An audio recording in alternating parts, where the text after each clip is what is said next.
What's up, everybody? Welcome back to the channel. Today we're going to have a whole lot of fun because today is going to be our first episode of viewer-submitted roasts. Don't forget that if you have videos, whether they're in your archive or not, that you can find instructions on how to get those to me in the description box down below. I'd love to see your submission. Bookkeeping on that, if you made a submission and you haven't signed a form, a release form, check your email. Just throwing that out there. The second thing I want to say about that is the videos do not need to be unlisted. I was just merely stating that if you wanted your video unlisted, you didn't have to have it published officially. You can obviously submit published videos of yours as well. Duh. Today's submission comes from Andrew Moody of Texas. Love me some Texas. And he sent me a whole bunch of videos, but a lot of them were competitive shooting videos, so I'm going to refrain from using the competitive shooting videos because I've got a usable one from him. And the reason why is I find competitive shooting a little bit hard to critique because I don't know what the individual rules of that range were. Little post-production insert. If you do send me just a competitive shooting video, then I will not hesitate to ruthlessly ridicule that video for stupid administrative crap that's generated by the shooting sports. He says, no need to censor the videos, so that's why you know all of this stuff, and roast my gear and technique, but don't give me an eating disorder. No problem. So we got some battle rifle stuff going on here. Love me some 308. Okay, so first off, I'm going to stop here and say that, bro, you're working the rifle, not the pole. Close those legs a little bit, okay? Demonetized. I'm guessing that the reason that he's taking such an aggressive stance is because this is a 308 chambering and he's expecting more recoil. What this actually does by widening your stance like that is slow your ability to move. And since you do a fair amount of competitive shooting, I'm going to say that you're better off accepting the recoil, the muzzle flip, to maintain the mobility in your stance. That's my opinion. Your mileage may vary.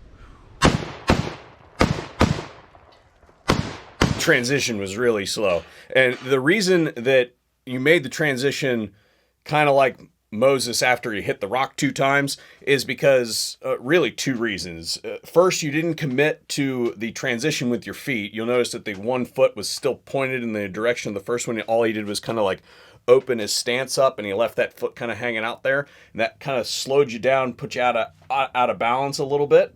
And then the second thing that you didn't do was you didn't drive the rifle. When we go to make our transition, we don't want to swing the rifle like they taught us in T-ball. What we want to do is transition from, we're just going to go 90 degrees to the left or counterclockwise here. You do one of these. So you can see that I've dipped the rifle and I've presented it and I've driven it out and re-shoulder weld. The other thing you can do, depending on what your situation is, if down doesn't work, then you can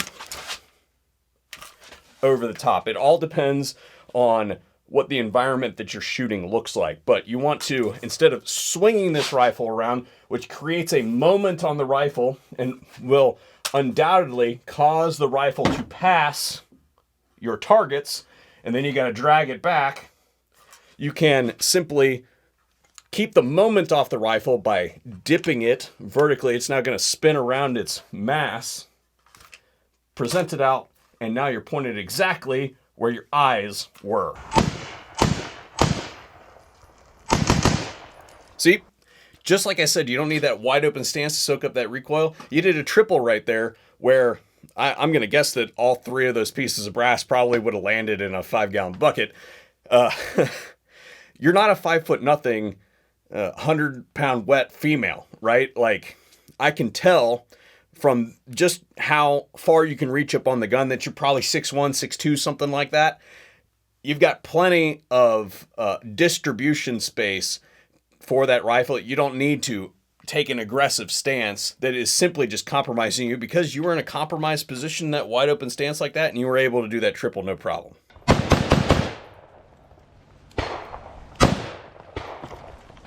All right, stop. I'm going to give you a quote from my grade school football coach. Okay. In that position that you're in with your stance down, your head down, when she walks past you and you start to gag on that department store body spray, you can't tell when you fire out if that's something that you want to chase or if you're going to run right into Big Bertha's ass. So pick that head up, do your reload and your administrative stuff up here where you can see it. Your face is up so you can determine whether you need to move or not. And to go back to the story, he concluded the story with, so keep your head up so you don't make the same mistake that I did. And admittedly, at the time, you know, that whole thing was a little advanced for a sixth grader, but as an adult, I totally appreciate it.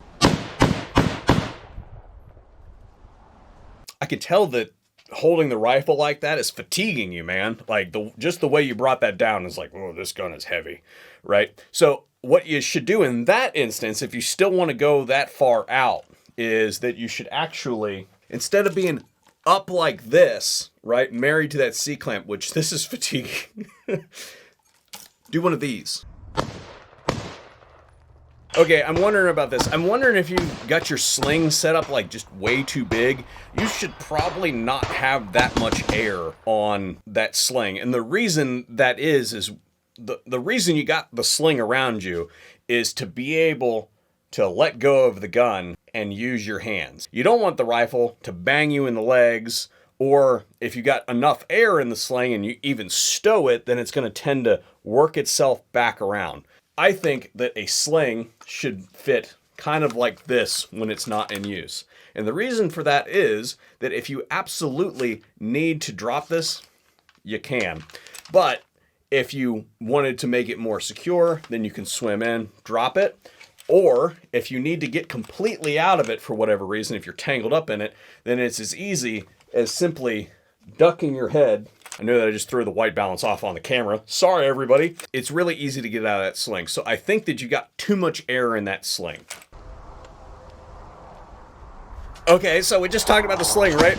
Look at that little piece there. What do you got going on? You need a rubber band or something like that. Detach your sling, rubber band that extra slack, because what's going to happen is as that slack hangs out there, if you're doing any aggressive movement, particularly if you're running kind of with the rifle at low ready like this, and you're out of your sling, you're going to step on your sling like it's your dick, and you're going to end up going end over end like when you were like 7 or 8 and you were just learning to ride a dirt bike and you slammed on the front brakes instead of the back brake. That's exactly the lesson that you're going to relearn, only this time you got a loaded 308 in your hand. Now, I don't know what all that was. Iteration of something that we saw on the internet, but you don't need to do any of that shit. I'm a pretty little princess. You are not my type of ballerina. We want those steps to be a little bit larger than that, and we want to go to a heel toe roll. So that means that the heel kind of contacts and the foot should be kind of outboard a little bit. If it's your right foot, it would be the right rear of your shoe, and then it kind of rolls like this. And what that does is that creates a situation where when you're moving, the barrel remains relatively linear until you actually touch the ground. And the only time that you actually fire the weapon is when your foot is in the air, because that's when you're projecting yourself forward. And you'll notice that when you move forward like this, that the barrel moves very little. But when you step, there's that dip. You want to avoid breaking the trigger on that dip. Yeah, again, look at that tail. Look how close that tail comes to the ground. A little bit of point shooting. Cool. Back down in the optic. Press check. Down here. If you're going to do your press check, you pull it out. You feel for ammunition, and you put it back in. You don't have to look at it to see that there's 2 rounds in the top of it.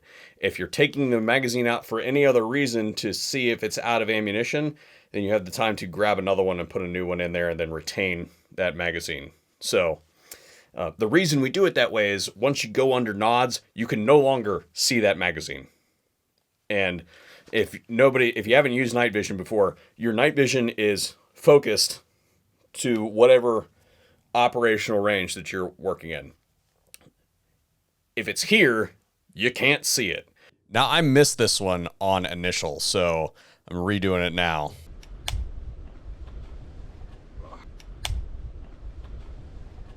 This little piggy went to market. This little piggy went to town.